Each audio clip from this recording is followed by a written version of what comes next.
안녕하세요. 오름부동산 신현석 공인중개사입니다. 오늘은 저희가 좀 옆에 보시는 것처럼 특별한 분 모셨습니다. 이 용산에서 무려 17년 동안 터잡고 하고 계시는 용산 이만수 부동산 이만수 대표님 모셨습니다. 안녕하세요. 네, 반갑습니다. 네, 네. 워낙 바쁘신 분인데 저희를 위해서 이렇게 시간을 아니에요. 내주셨고요. 또 네. 저희가 늘 말씀드리던 것보다 훨씬 더 해박하고 깊은 지식으로 여러분들께 좋은 정보 또 투자 포인트 짚어주실 거라 생각하니까요. 끝까지 잘 봐주시면 감사하겠습니다. 네, 이번에 사실 좀 저희가 일찍 영상을 제작을 했어야 되는데 늦은 감이 있어요. 지난달 말에, 그렇죠, 작년 말에 신속통합기획 2차 후보지가 발표가 됐어요. 그래서 최종적으로 25곳이 선정됐는데 그 결과에 대해서 대표님 어떻게 보시는지? 저뿐만 아니고 많은 전문가들이 예상했던 대로 그런 지역들이 선정이 된 것 같고, 네네. 최근 수년간 아파트 값이나 이런 것들 많이 올랐잖아요. 네. 그런데 이제 정부에서는 세금이라든지 그런 금융이라든지 그런 규제를 가지고 가격을 잡으려고 했는데, 네. 지난 정권 말기부터 그리고 오세훈 시장이 당선되면서부터 공급에 대한 그런 드라이브를 많이 걸은 것 같아요. 그렇죠. 예, 그래서 이번 실속통합기획 2차 발표도 서울시에서 정하는 그런 정량평가라든지 주택 정비의 시급성이라든지 사업의 실현 가능성 등에 대해서 주안점 두고 선정을 했는 것 같고, 그리고 우리가 작년 재작년에 비가 많이 왔잖아요. 아, 그렇죠. 그렇죠. 예. 그래서 그런 저지대 같은 침수 가능성이 높은 지역이라든지 그리고 반지하 세대가 많은 지역들, 그런 지역들에 가산점을 두고 선정을 한 것 같아요. 그 앞으로는 이제 이런 이제 신통이라든지 또 모아주택도 있고, 그래서 이런 재개발로 통한 이런 공급 정책이 훨씬 더 가속도가 붙지 않을까, 그런 생각을 가지고 있습니다. 이제 물꼬가 어느 정도 트여졌고 이제 곧 가속화될 것이다, 네. 이렇게 보고 계시는군요. 근데 사실 저희가 좀 이번에 놀랬던 부분은 원래 공모하면서는 오세훈 시장이 처음 그 정책을 발표하면서 그런 얘기를 하셨었어요. 지역 안배를 하겠다. 네. 그래서 자치구별로 한 개 정도를 좀 균형감 있게 하겠다라는 얘기를 하셨었는데 이번에 보니까 무려 7개 구에서 2개나 선정이 되었더라고요. 네. 그래서 이게 뭐 서울시에서는 이제 건물의 노후도라든지 주민 동의율이라든지 그리고 주거 환경 개선이 시급한 지역들을 다각도로 검토해서 선정을 했을 텐데, 네. 우리가 아시다시피 이런 재개발 신규로 지정하는 지정을 거의 과거에 한 10년 이상을 거의 신규 지정이 없었어요. 그렇죠. 과거 10년 동안 없다 보니까 그만큼 서울의 주택가나 이런 부분들이 노후도가 더 가속화되었을 것이고 설렁화되었을 거라고 봅니다. 네. 그래서 작년뿐만 아니고 이번 겨울만 되면 우리가 수도관이 파손이 된다든지 또 좁은 골목에 또 비탈진 길에 눈이 온다고 하면 이런 주민들이 저부터 하루 전부터 걱정이 되거든요. 그렇죠. 네. 결빙으로 인해서 사건 사고가 많을 테니까. 그런 일기예보가 나오면 그런 마음이 조마하는 것처럼 이런 정비가 시급한 지역들은 뭐 한 곳 두 곳이 아니고 10군데라도 저는 빨리 정비 사업을 진행해서 개발을 해야 된다고 생각합니다. 네네. 사실 오세훈 시장이 신통기획을 처음 공모하면서 앞으로 5년 동안 계속 요 공모해서 후보지 선정해주고 구역 지정하고 해서 공급을 늘리겠다라고 밝혔어요. 그리고 벌써 2021년, 2022년 두 번의 공모가 있었고 두 번의 후보지 선정이 있었죠. 수험생으로 비유하자면 이제는 족보, 그렇죠, 어떻게 하면 좋은 점수를 받을 수 있을지 족보가 좀 생긴 것으로도 볼 수 있는데, 대표님 보시기에 이제 3차 내년이 아니라 올해죠. 올해도 공모를 할 텐데 유력해 보인다 라고 하는 지역을 좀 짚어주실 수 있을까요? 지금 서울시에서 진행하고 있는 신속통합계획은 예전에 우리가 재개발 지역을 지정하는 이제 위에서 먼저 지정을 하고 거기에 대한 진행을 하는 그런 탑다운 방식이었는데, 네. 지금 신속통합기획이라든지 모아주택 같은 그런 경우에는 먼저 공모를 하게 되면 주민 스스로가 입안을 하고 제안을 하는 그런 구조예요. 네. 그래서 기존에 위에서 지정을 하게 되면 이런 주민들이 반발이 심해가지고 그게 원래 워낙 그런 반발이 너무 심하다 보니까 그런 민원도 많이 생기고 해서 먼저 이제 너희들이 주민들이 구역을 지정 요청을 해오면 네. 우리가 해주겠다는 그런 방식이거든요. 네네. 그래서 이런 신속통합계획도 1차적으로 이제 자치구에서 각 지역별로 한 4-5곳 선정을 받고 네. 거기서 추려가지고 서울시에서 올리면 서울시 선정위원회에서 각 자치구별로 한 분을 해서 뭐 한 곳이나 두 곳이 이렇게 선정하는 구조잖아요. 네네. 근데 서울시에서 이런 재개발 자체가 필요 요건으로 여러 가지 항목들이 있고 그런 점수를 매겨서 하겠지만은 거의 많은 지역들이 그런 건 비슷할 거예요. 거의 한 10년 동안 안 하다 보니까. 고만고만하다. 네, 그렇죠. 네. 그래서 그 중요한 거는 그 사업의 그런 실현 가능성이라든지 그 결국은 주민들의 단합이 제일 중요하다고 보거든요. 그래서 일치된 의견. 그렇죠. 네. 그렇죠. 결국은 반대편들이 많이 있으면 사업이 진행이 안 될 거잖아요. 그렇죠. 그래서 그런 부분들을 제일 우선적으로 봐야 될 것 같고 네. 다음에 요즘에 굉장히 문제가 되고 있는 부분들이 신축 빌라잖아요. 신축 빌라. 네, 그렇죠. 네, 맞습니다. 그 신축 빌라가 건축이 됨으로 해서 노후도가 깨지고 또 사업의 그런 현금 청산 비율이 높아지고 그렇기 때문에 주저하는 경우가 많이 있거든요. 네. 그래서 앞으로는 이런 문제들이 해결되는 그런 지역들이 선정이 되지 않을까 그렇게 생각합니다. 결국은 이제 주민 단합 그리고 신축 빌라가 적은 지역 그런 지역 위주로 먼저 선정이 되지 않을까. 그래서 뭐 제가 딱 한 지역을 이렇게 구체적으로 꼽을 수는 없을 것 같아요. 용산구 자체는 전 구역이 거의 재개발이 가능한 지역이거든요. 그래서 어떤 지역을 선정하더라도 어떤 다른 주변에서 뭐 태클을 걸리는 그런 일은 없을 거라고 봅니다. 네, 그럼에도 불구하고 대표님, 올해 2023년도에 그래도 신통기획에 좀 유력해 보인다. 자, 사실 이 영상을 보고 계시는 분들이 궁금해 하실 텐데 한 구역 정도 좀 찍어주시면 안 될까요?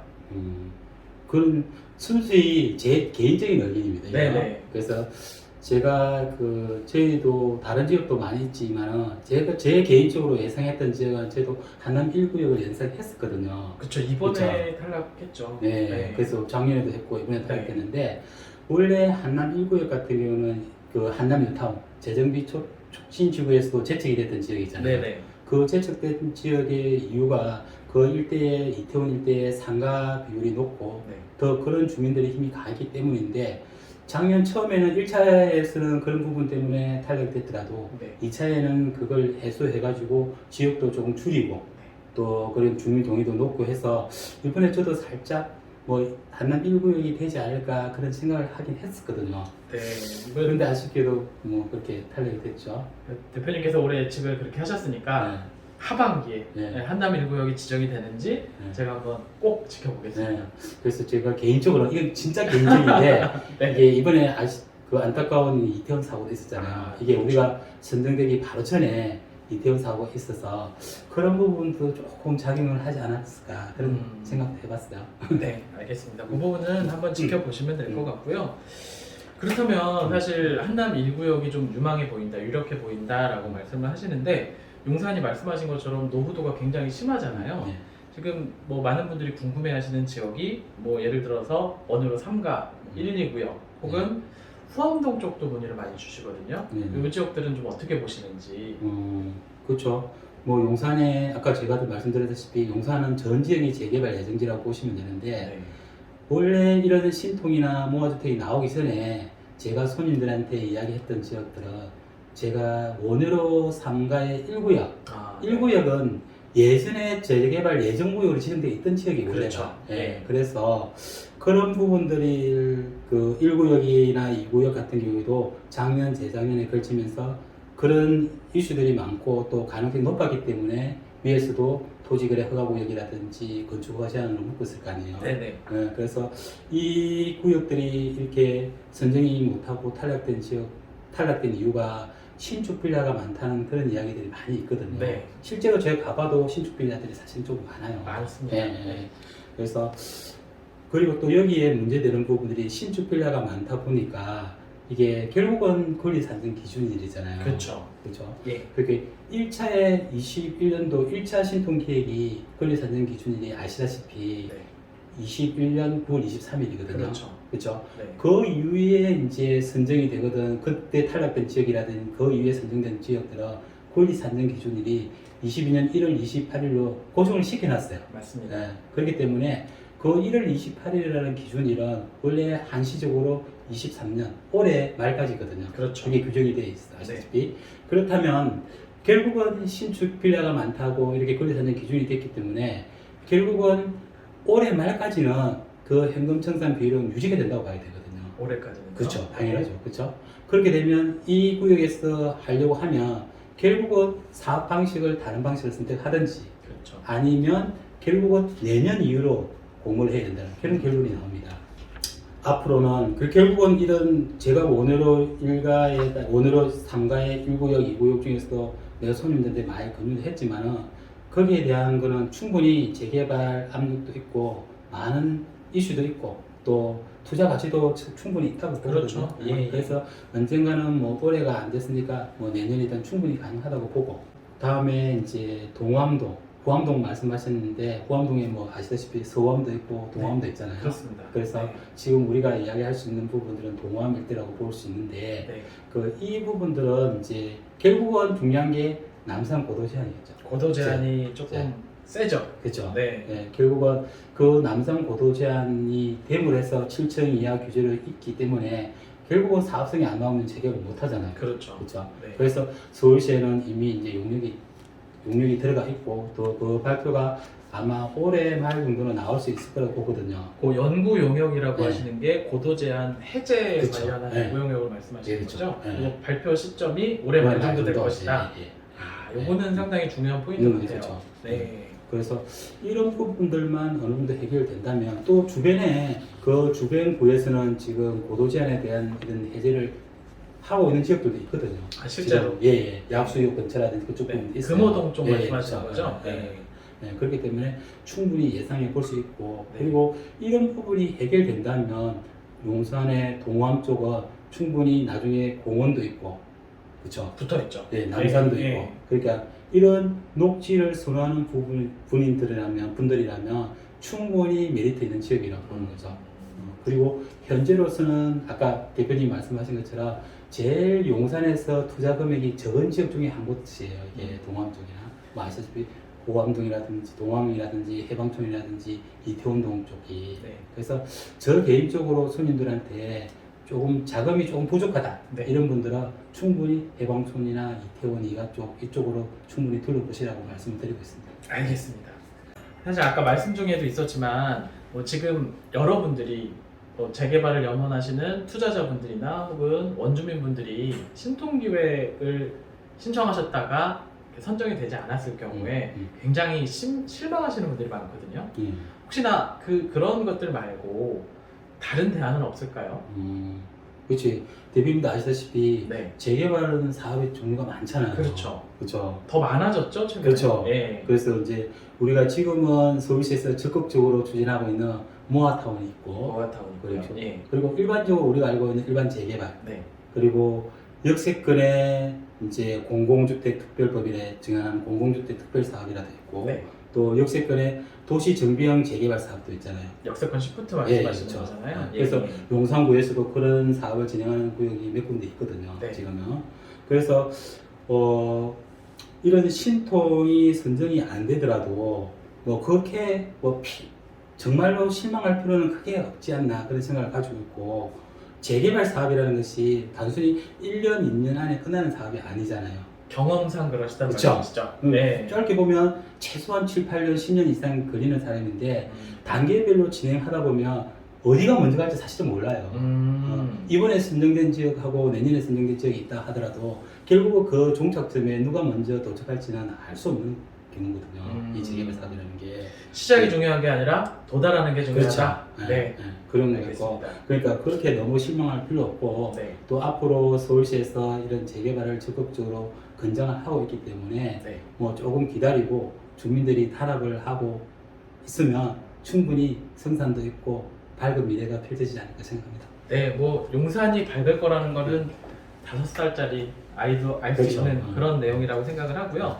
사실 요거는 마지막 질문이 될 것 같은데 제가 개인적으로 걱정이 좀 많았어요. 왜냐면 작년 5월달에 대통령께서 청와대를 이쪽으로 옮기시겠다, 대통령실을 용산으로 오시겠다라고 하셨는데 뭐 고도 제한이 있을 거냐, 뭐 주변 개발에 어떤 규제가 강화될 거냐라는 부분들 때문에 계신 분들이 걱정이 많으셨는데 한 벌써 8, 9개월이 지나가는 것 같은데 혹시 그 체감하는 것들이 좀 있으신지? 아시다시피 저희 사무실이 바로 그 제일 가까운 데 있거든요. 네.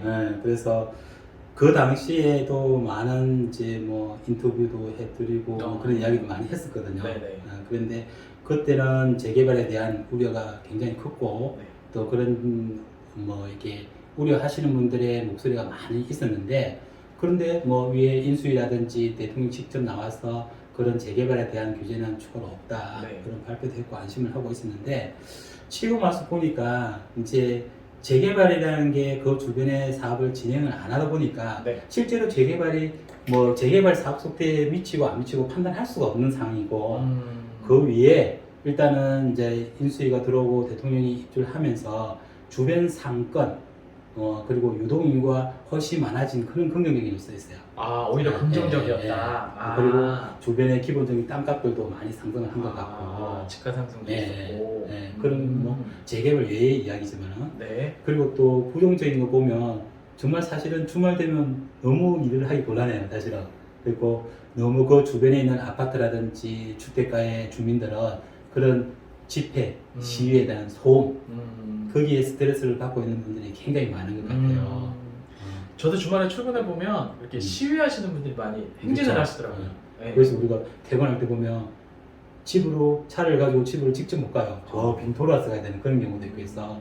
그런 부분들은 조금 단점이 되지 않을까 싶은데, 그래도 뭐 용산, 이게 대통령이 들어오면서 이제 용산공원에 대한 개발은 조금 더 가속도가 붙지 않을까, 그런 생각을 가진 분들이 많기 때문에 전체적인 그림을 보면 그런 용산 부동산 시장에 긍정적으로 앞으로도 계속 미치지 않을까 그런 생각하고 있습니다. 되게 긍정적으로 보고 계시네요. 네, 그렇죠. 네, 제가 궁금했던 부분 해소해 주셔서 감사합니다. 아유, 네, 바쁘실 텐데 이렇게 초대 응해 주셔서 너무 감사드리고요. 제가 더 고맙죠. 사실 저희보다 훨씬 유튜브에서도 유명하신 분이고 업력으로도 대단히 유명하신 분이세요. 재개발 읽어주는 남자 용산 이만수 TV 운영하고 계시니까 구독, 좋아요 눌러주시면 힘이 되실 것 같습니다. 물론 저희 것도 마찬가지로 해주시면 감사하겠고요. 아까 말씀 나눴던 것처럼 조금 더 말씀 나눌 수 있는 다른 주제 준비해서 또 저희 같이 한번 인사드리도록 하겠습니다. 영상 시청해 주셔서 감사합니다. 감사합니다.